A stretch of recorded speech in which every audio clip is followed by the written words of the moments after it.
Buenas tardes, mi nombre es Luis Quijada y quiero hacer este video dirigido a los pescadores de caleta sudamericana de Valparaíso. Los pescadores de caleta sudamericana de Valparaíso fueron erradicados en el año 2013 del centro del borde costero. Esto en razón de la adjudicación que se le hizo a OHL para que ellos pudiesen desarrollar el Terminal 2.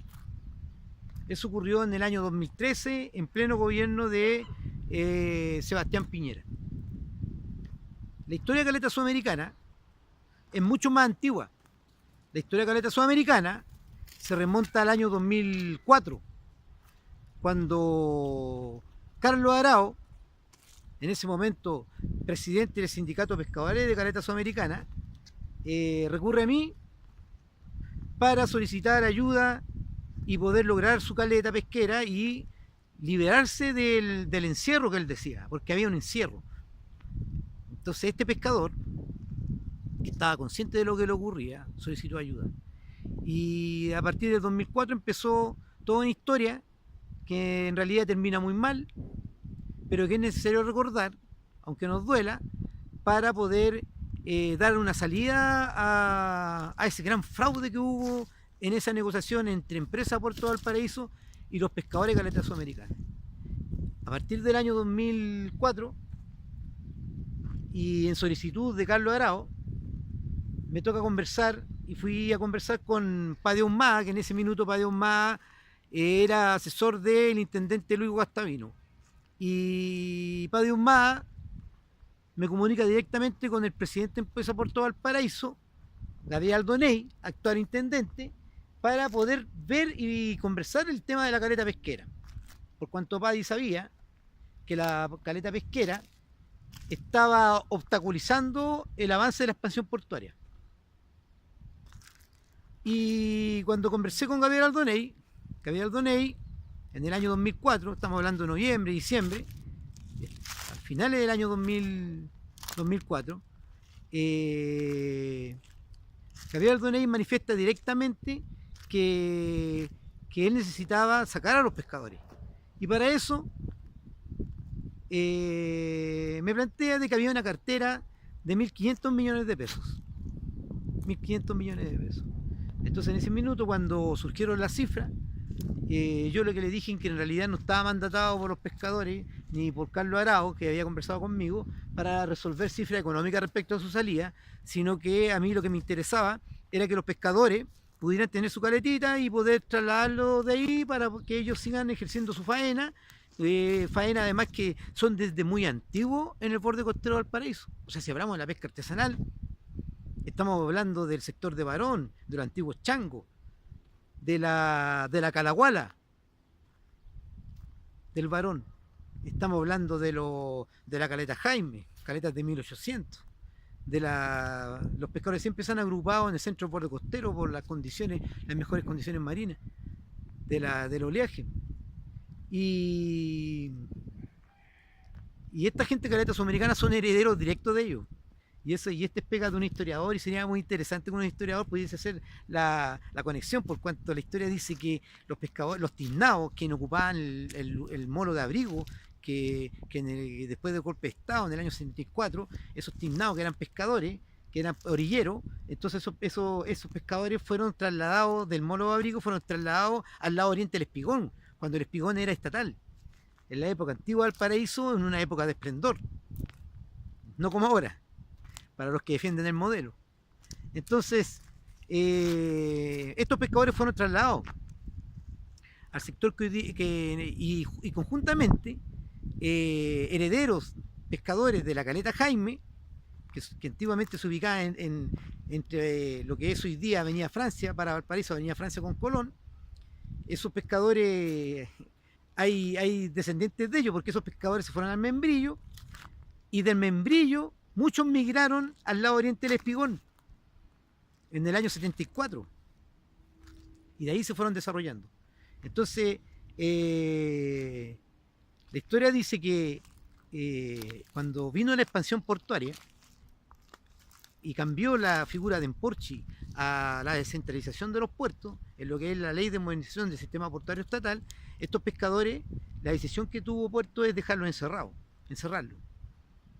Cuando el artículo 13, y aquí no me voy a detener en analizar la ley de puertos, porque en mi opinión la ley de puertos es buena, lo que pasa es que han sido malditos los que la han aplicado. Entonces se aprovecharon de la gente, se aprovecharon de los pescadores, de su ignorancia, y lo encerraron.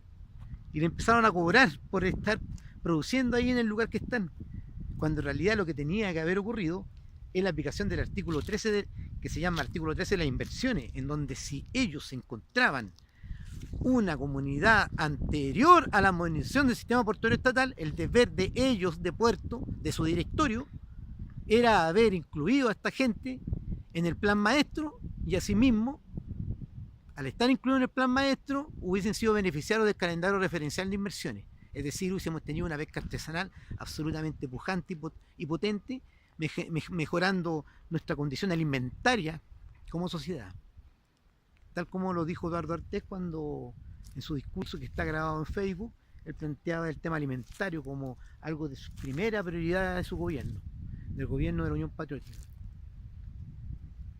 Entonces, como esto no ocurrió, y como Aldoney manifestó de que aquí habían recursos para sacarlo, entonces se inició un proceso de trabajo, un largo proceso de trabajo, en donde lo primero que hicimos con Carlos Arao fue en el año 2005, después de saber que había aquí un dimensionamiento económico, fue pedirle al gobierno del presidente Lago que oficiara la instalación de una mesa de trabajo,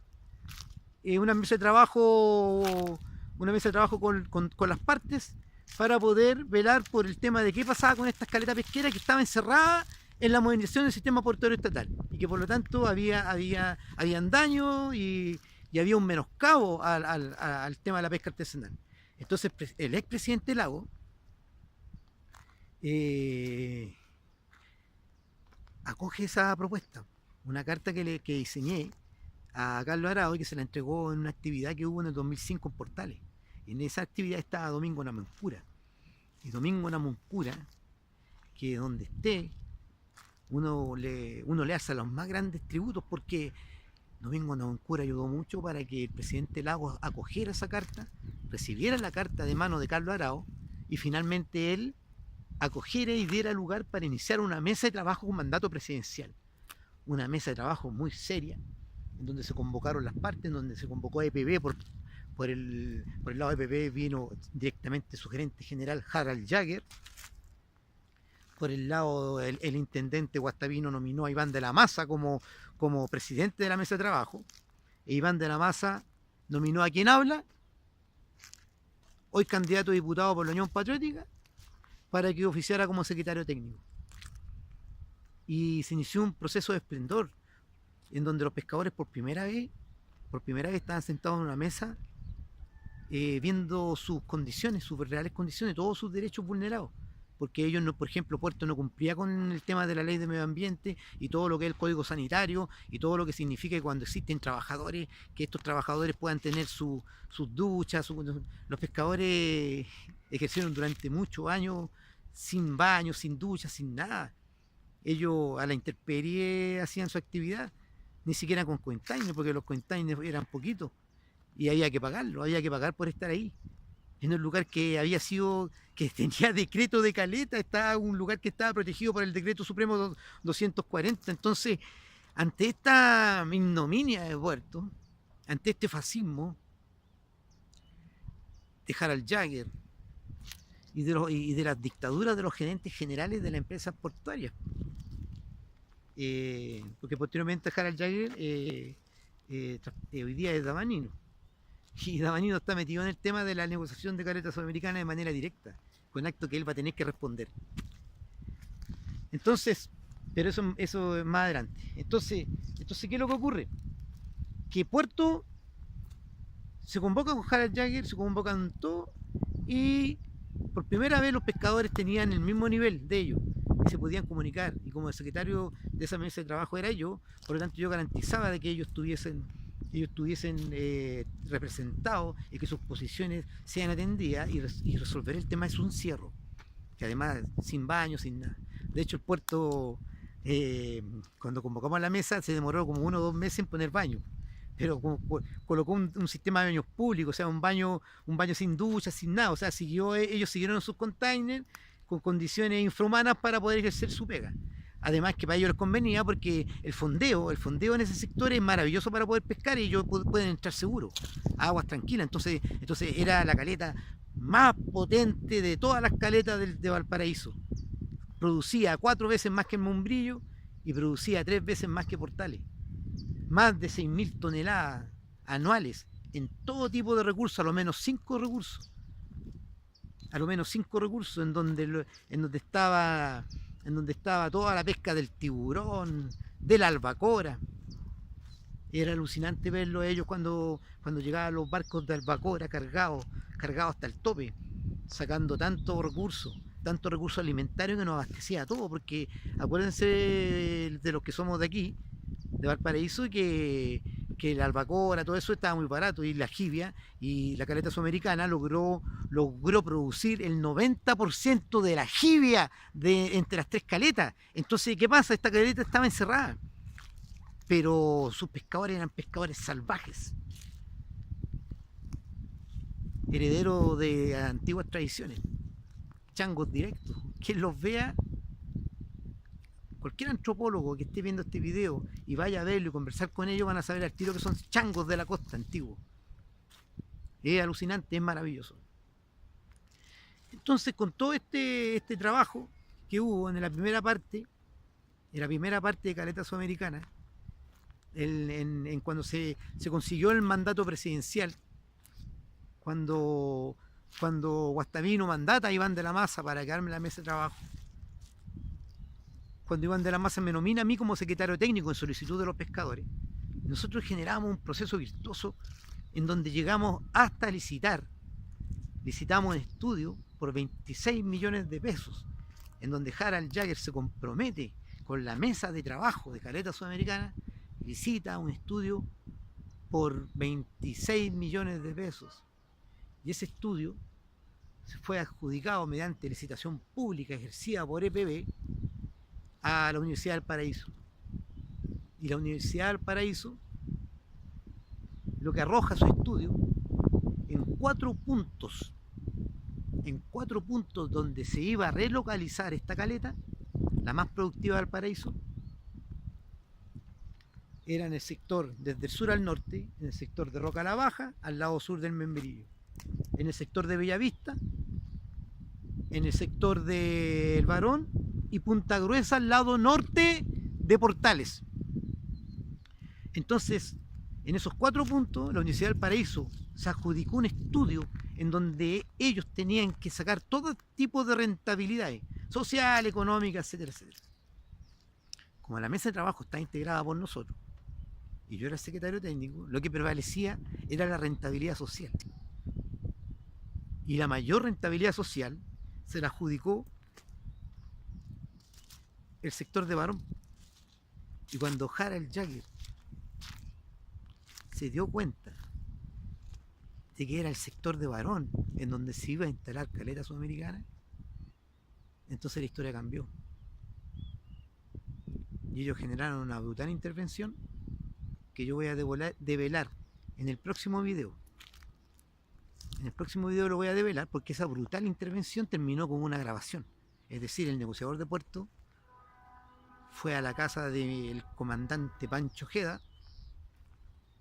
Su hijo David Ojeda era el pescador de CIPSA, del Sindicato de Pescadores Sudamericana, que en ese minuto tenía mayor posesión de infraestructura.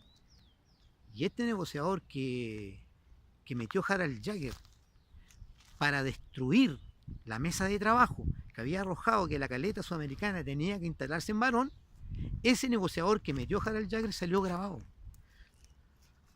Lo grabamos 4 horas. 4 horas. Él cometió el error de curarse. Tomó más de lo debido para estar negociando, y ahí en esa grabación sale develada todas las operaciones que había planificado el EPB para destruir Caleta Sudamericana, incluida toda la articulación que iban a hacer con los políticos para evitar que nadie se acordara de ello, incluida la presidenta de la República, que no le importaba por cuanto los convenios internacionales eran mucho más poderosos y el futuro de Valparaíso era mucho más importante de velar por su futuro productivo. Entonces, el próximo video nosotros vamos a hablar de ese tema, cómo cambió el escenario político cuando EPB se da cuenta de que era el sector de Barón el que iba a coger a los pescadores de Caleta Sudamericana.